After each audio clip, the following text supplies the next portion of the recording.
Okay, so this is going to be the Exam 4 study guide. So this will be material on Chapter 10 and part of Chapter 25, the part that we got to on Wednesday, something like that. So you're going to have, so this is going to be the portion of the test, the free answer, right? So go ahead and study the material for the, I think there's just a very small handful of multiple choice, something like that, but that'll be on the regular material, or the basics, right, and stuff, so with that. So okay, so with that, so first thing you're gonna do, right, is go in. We're gonna go in and name the compounds, right? So here we go. 2, 4, 6.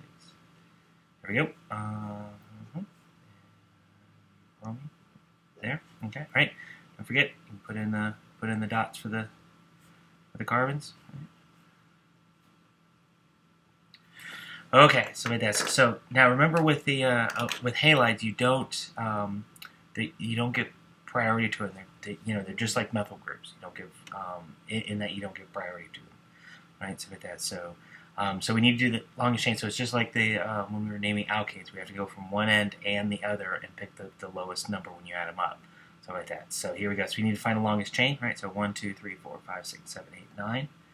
Right, so with that, so 1, 2, 3, 4, 5, right? 1, 2, 3, 4, 5, 6, 7, 8, 9, right? So don't forget to go down the long, go down the side chains, right? So with that, so looks like 9 is going to be it. So 1, 2, 3, 4, 5, 6, 7, 8, 9, right? So it wouldn't matter if you went down here or took there; it'd be the same. But this is going to be the main chain, right? So with that, so it's going to be C9, right? So that's nonane, right? It's just a carbon-carbon single bond, so A and E, right? So with that, so the side chains are going to be here. It's with ethyl, right? We have the bromo. Went for the bromine, right? And we have that methyl, right? So with that, so now we're going to need to go from both ends, right? So with that, so if we're going to start from here, go 1, 2, 3, 4, 5, 6, 7, 8, 9, right? So the ethyl group is hanging off at 3. The bromo at 5, the methyl at 6, right? So the other option would be if we did it from this side, but 1, 2, 3, 4, 5, 6, 7, 8, 9. Right? So with that, so let's see, the methyl group's at 4, bromo's at 5, and this one with the red numbering is 7. Right? So if you add them up, so this would be 14, this would be 16. Right, so we're going to take these numbers here. Okay, so here we go. So which comes first, ethyl, bromo, or methyl? In this case, it's bromo. Right, so it'd be 5 bromo. What comes next alphabetically? The ethyl. So it's 3 ethyl. Then the methyl, 6 methyl. Nonane. There we go. Not too bad. Right, so if we want to do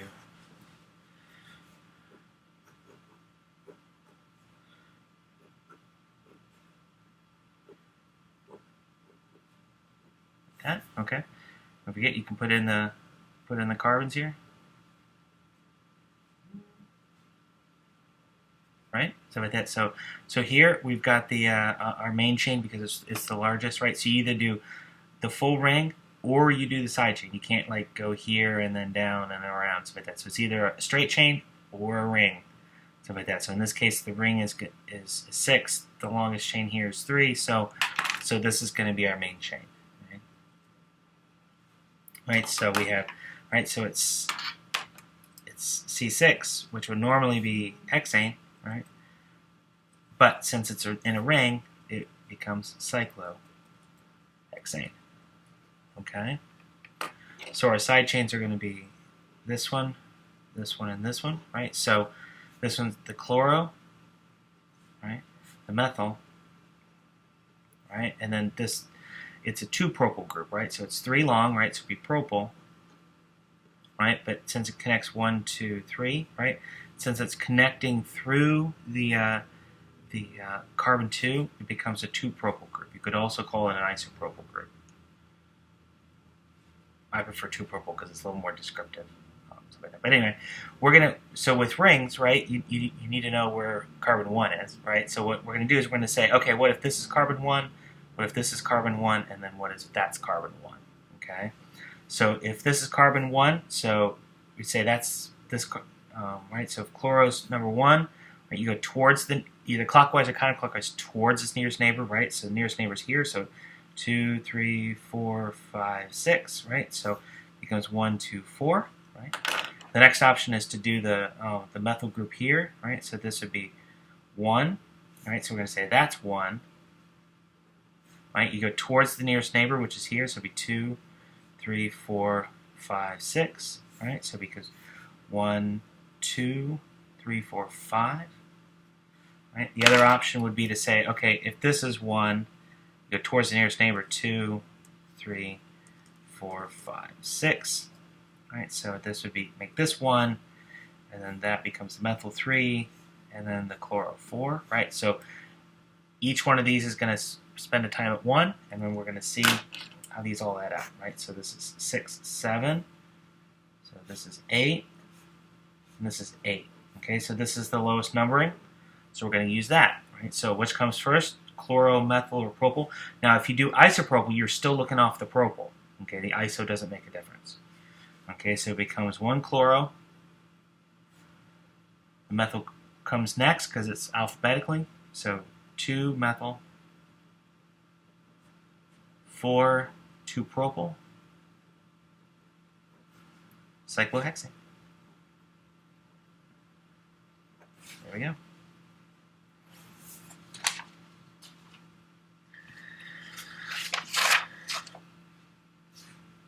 Okay, so next up, I'm actually going to talk you through these reactions, right? So these are going to be the reactions you're going to need to know for the exam. Okay, so with that, so I figured I'd talk through these, stuff like that. So, okay, so for the bromine and light, what you're looking for is two different things, right? You're going to look to see, is there a CH bond, and is that bond off of a double or triple bond, so like that. So it has to have a CH bond, because what this does, the bromine in the presence of light, and I'll actually write light here. It removes an alkane CH bond. Okay, so it has to have an H, right, to be able to swap out a hydrogen for a bromine.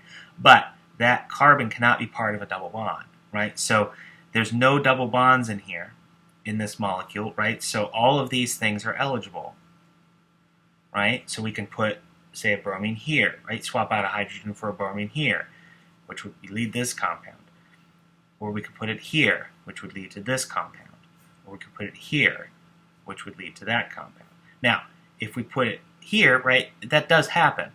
The thing is, it actually becomes this molecule here, right? You just take it and you flip it, and if you put a bromine there, right, it would just go there. Same thing with this. If you put a bromine here, which this carbon is eligible, right, so with that, so it's part of just has single bonds hanging off of it, and it does have a hydrogen. Right, so it's just this bond, right? Put a bromine there, you flip it, and it becomes here. So there's really only 3 compounds that are made. Okay, so you have to be careful that you don't draw like the other two. The other two. Well, if you can't, you can, and that's fine, but only circle the minimum amount. Okay, so okay, for the MBS, MBS stands for n-bromosuccinimide. Something like that. So what this is looking for, this is what's looking for the allylic. Okay, and by allylic, what it means is 1 carbon away from a double bond. Okay, so in this case, the allylic would be here and here. Okay, so sometimes it goes, right, so for this compound, right, sometimes a bromine, it's similar to this in that it puts it replaces a carbon-hydrogen bond puts in a single bromine here, but then there's also an allylic position, allylic carbon there, right, so you're going to get 2 compounds. You have to look on either side of that double bond. Okay. So, okay. Now the rest of these are just swapping. The OH is for halides, right? So if this would be analogous, one would be if you had a bromine here, hydrogen bromide, you'd swap it out for bromine. If you had hydrogen iodide, you would put H for an I, right? So with that, but this only works really with tertiary and sometimes secondary alcohols. These actually work on everything, right? Stuff like that. So these compounds here, you just kind of have to know, stuff like that. So SOCl2 is called thionyl chloride. its sole purpose in life is to swap out an OH for a Cl. Okay, same with this. PBr3 takes an OH to a Br. Okay, and HF pyridine is actually right. So with that, so that moves an OH to an F. Stuff like that. So we'll actually see these compounds later in organic too. Stuff like that. So at least get at this point, just recognize what they do. Stuff like that. So, but these are all basically equivalent to each other in that they swap out an OH for an alcohol. Something like that. So these guys here, right? So what's happening with these is that you're swapping out a metal for the bromine here. Okay, and so why is it MgBr? Right? This is MgBr, and why is this just lithium here? Well, think of the right. So if you look back to the periodic table, right? So the alkali metals usually like to have a +1 charge. These guys like to have +2, right? So just like the halides, right? They usually have -1, -2, -3, right? Something like that. So, okay. So when you go here, right? So magnesium's going to have typically once a +2 charge, right? The bromine, right, is going to have a -1, right? And the carbon itself that it's attached to is also going to have a -1. So because this is a +2, this one can only really supply a -1. You're going to have the bromine around to basically take out that charge, to equilibrate that charge, right? So like that. So, but here, right? So lithium is typically +1, right? This one is -1, right? We don't have that second plus charge, right? So we don't need the bromine. Okay, but these guys here are the equivalent of having a lone pair and a minus charges. It's the equivalent of having a stabilized carbanion. Okay, so like that here. But what it does is these things, the magnesium and the lithium, swap out the for the bromine. Okay, but you have to keep the bromine around here because to take care of the charge here. So now these last ones, they're all doing the exact same thing. Okay, all they're doing, these last 4 reactions, all they're doing is wherever either the MgBr, the lithium, the copper, or the boronic acid is, you're making a connection between here and this bromine. Okay, you can sort of think about, if you want to think about this as being a carbanion, what's happening is the carbanions coming in, attacking this, right, because this is going to have partial negative and partial positive character, and kicking this away, and so you're making this bond there. Okay, all of these work where the lithium is attached. That eventually that's going to attack to make a new bond where that bromine is. Where this copper, right? So this 2 carbon piece here is going to make a bond where that bromine was, right? So that's this bond, right? So this is this 2 carbon piece. Now you only need one equivalent. You only need one of these from the copper.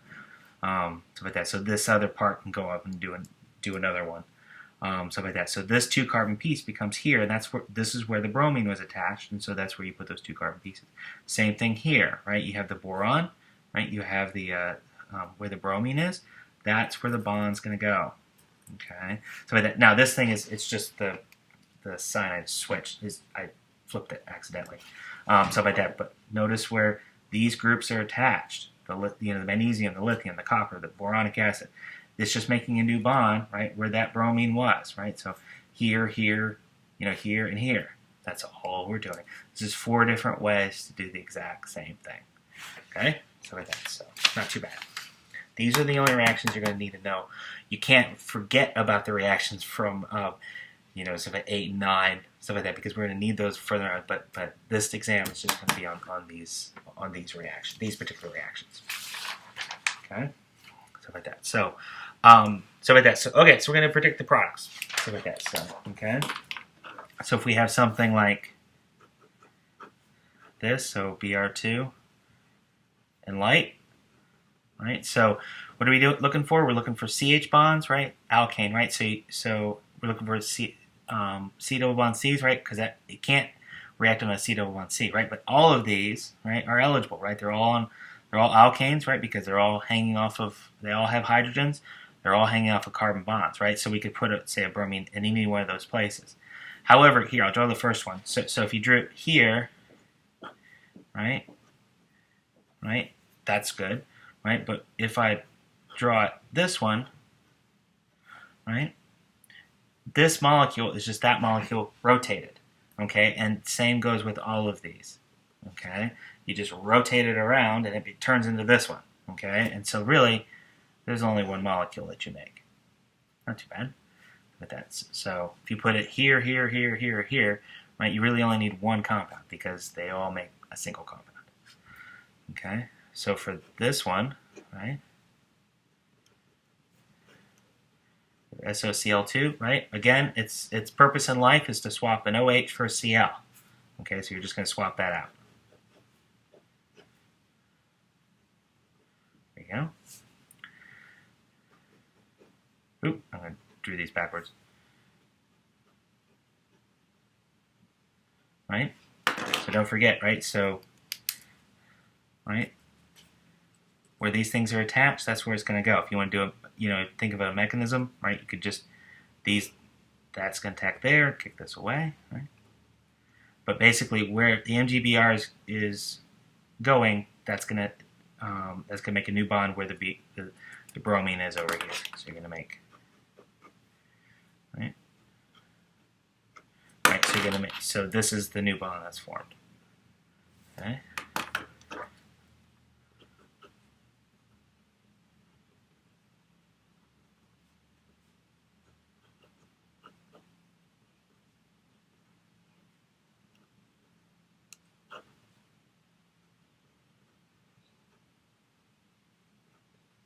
Okay, so with that, so this is actually where it's helpful to actually draw on the dots, right? Because it's going to be,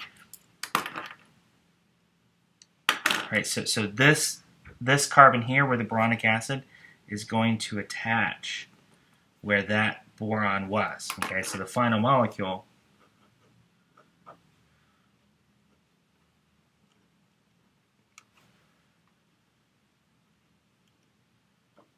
so these three carbons, right, are these three carbons, right? And then the new bond that's formed is right here. Okay? So with that, so it's between this carbon and on that benzene ring there. So there you go.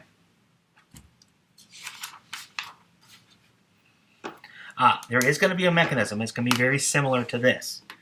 So with that, so there's just one mechanism to know, so you know exactly what's coming. Right? So again, it's going to be replacing an OH for a halide, right? So HCl, right?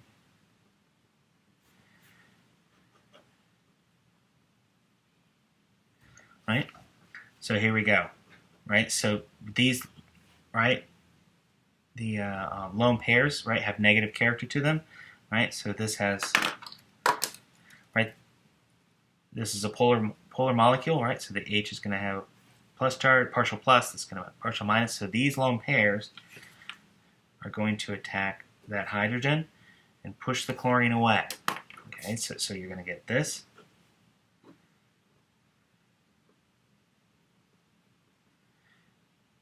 That's going to result in a formal charge on the oxygen. Then we're going to make Cl minus, right? Okay. Now, what ends up happening is these electrons here end up going up to the oxygen to release water. Okay. The result is that carbon there gets a plus charge. You're going to make water. Right. Now this, right? So making water is always really good, a good idea, right? So that comes in and attacks, right? So these lone pairs are going to be attracted to that carbocation there, and there you go. And that's it. That's the extent of the mechanism. They all work that exact same way. So not too bad. Okay, so is this oxidation or reduction? Okay, so remember you're looking at C pi bonds, right? So this would be 1 pi bond, right? And a triple bond would count for, right, for 2, right? Because there's the first one's always that sigma bond, and then you get the extra 2 pi bonds on top, and then also the C electronegative, right? So whether it be carbon oxygen, carbon bromine, carbon nitrogen, whatever, stuff like that. So if the number goes up, right? From products, or from starting material to products, right? It's oxidation, right? If the number goes down, it's reduction. Not too bad. If it stays the same, there's no redox, okay? And so if you have this one here, right? So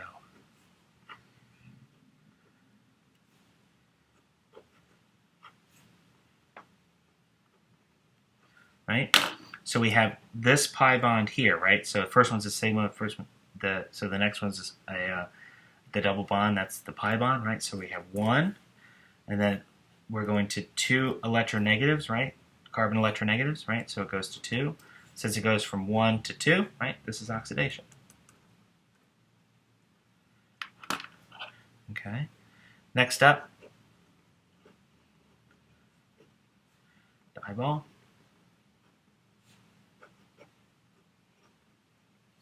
Right?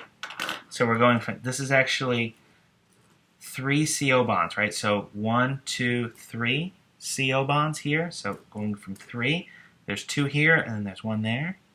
And then here, there's just this 1. Okay? So we're going from 3 to 1, so it's a reduction. Okay?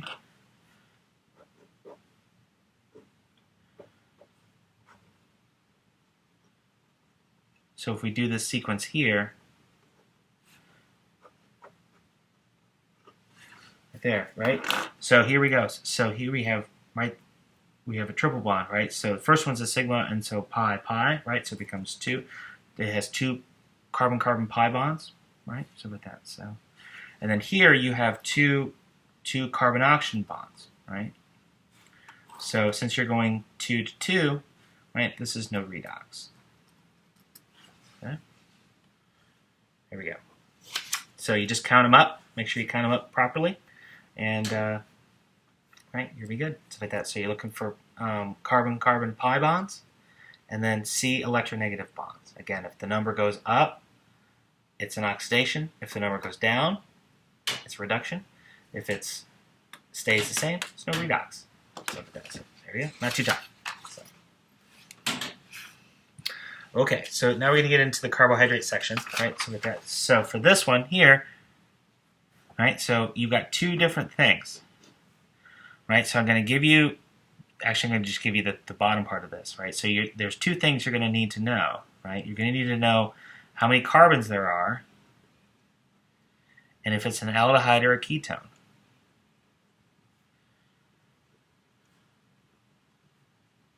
Okay, so for this one, right, the C double bond O, right, this is a ketone, right, because it has carbons on either side, right? You can also think about the fact that it's in the middle of the chain, right? So since it's a ketone, it'll be a keto. Right, and then this one, and then you just have to count just the carbons, right? It becomes 1, 2, 3, 4, 5, 6, 7, all the carbons, right? Don't just go to here and stop. Do this one as well. Okay, since there's 7 of them, right? You come over here to the chart. 7 is a heptose, and so it's a ketoheptose. Again, I'm going to give you this chart. Okay, so this is a ketoheptose.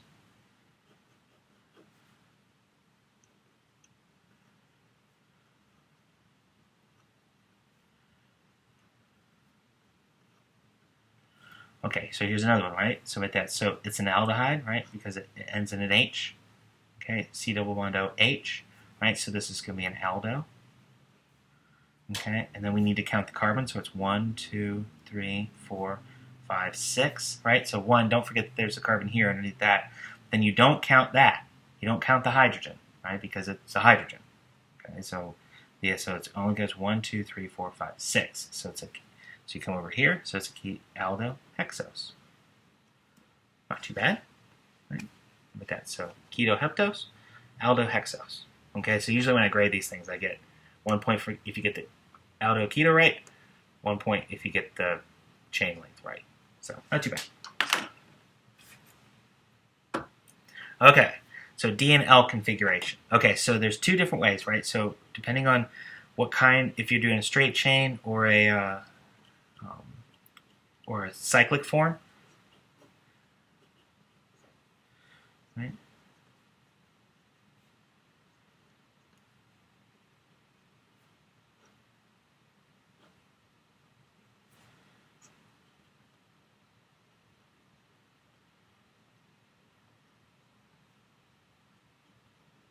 Okay, so for a straight chain, okay, what you want to do is you want to line the molecule up so that the aldehyde is at the top. So the aldehyde is at the top. Okay, then you go the farthest away, the chiral center that's farthest away. This isn't a chiral center, right? Because it's their H and H, right? So there's not 4 things hanging off it. So it's going to be this one. So it's actually going to be this one here, right? Stuff like that. So that's a chiral center, right? Because it has 4, and there's an H there, O, this thing, and this thing, 4 different things, right? So it's usually the next up. It's the next to last carbon, okay? Since the OH is pointing to the right, that makes it a D, okay? If it's pointed to the left, it's going to be an L, okay? So like that. So it doesn't matter about anything else on the rest of this molecule. This C double bond O could be pointed over here. The OH could be pointed over here. Doesn't matter. It's where this is. It's the only part of the molecule you need to know. So for this one here, right? So you go here. It's the next to the last one, next to the last carbon. That's pointed that way. It's pointed to the left. So it's L. Okay. So but that doesn't matter about the rest of the molecule. Okay. Now for straight chains, what you're actually looking for is the presence of this CH2 here. Okay. If this CH2 is above the ring, okay, it's above the ring, it's a D. If this CH2 was down here, right, it doesn't matter if it was like CH2, OH like this. It's just looking at the CH2. If the CH2 is below the ring, then it's an L. But in this case, it's above the ring, so it's a D. Okay, not too bad. So you're just looking at that CH2 group that's there, right? So if it's a 5-membered ring, right, it's this CH2 here that you're looking for, right? So if you're looking at, say, ribose,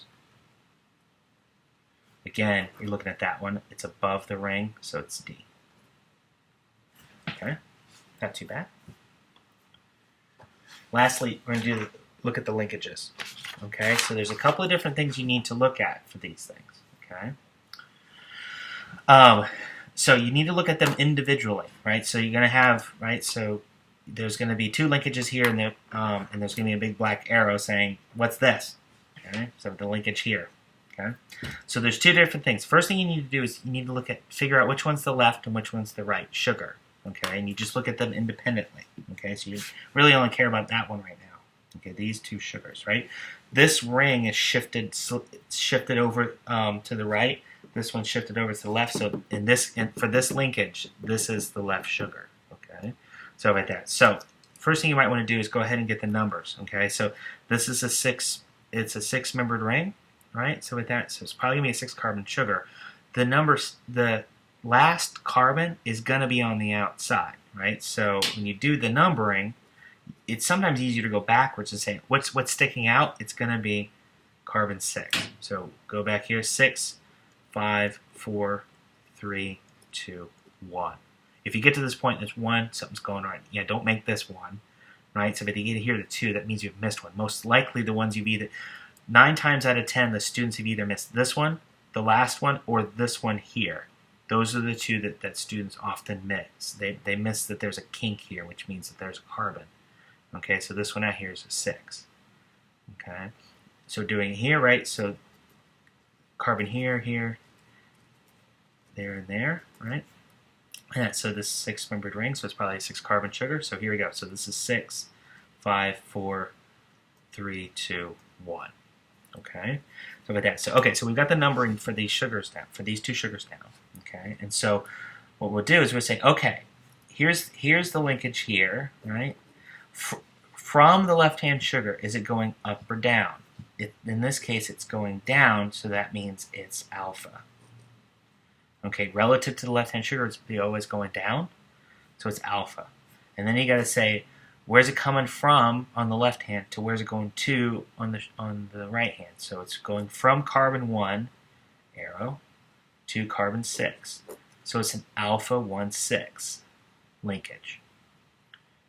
Okay, so how about this one? Okay, so we're done, right? This is an alpha 1,6. Now, for this linkage, right, we're only interested in these 2 sugars. Okay, so in this case, this one is the left-hand sugar now, right? Because the ring is shifted left compared to this one, right? So, but again, we need to do the the numbering, right? The numbering stays the same here, right? So that we don't have to worry about, right? But we need to get these in here, right? But again, it's a 6-membered ring, right? So it's probably going to be a 6-carbon sugar. So here you go, 6, 5, 4, 3, 2, 1. Okay? So here we go. So in this case, right, the linkage is here, but from the left-hand sugar, now that the linkage oxygen bond is pointed up, right? Right? So that makes it a beta. Okay? And is connecting from 1 going to carbon 4. Okay, so this is a beta 1,4. Okay? Okay. Now, so we're done with that linkage. Now we're looking at these two, okay? These two sugars, right? Because here's the linkage here. Here's the linkage here. Okay, these numberings again stay the same, but we need to do this numbering, right? Right, so 6-membered rings is probably 6-carbon sugar, so 6, 5, 4, 3, 2, 1.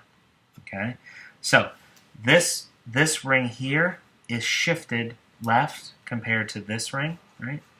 So shifted left. So this is the left-hand sugar. Even though the link, the ring goes, the linkages goes here, it doesn't matter. You just look at these independently. So this is the left-hand sugar, okay, because it's shifted left compared to this. This ring is shifted left compared to this ring. Okay, so with that, so this linkage here, right, here's the linkage, right? So from the left-hand sugar, right, it's pointed down, so it's alpha. Okay, where's it going from on the left-hand sugar? It's coming off of carbon 2. Where's it going to? It's going to carbon 6. So this is alpha 2,6. There we go. So good luck. So with that, so if you have any questions, come find me.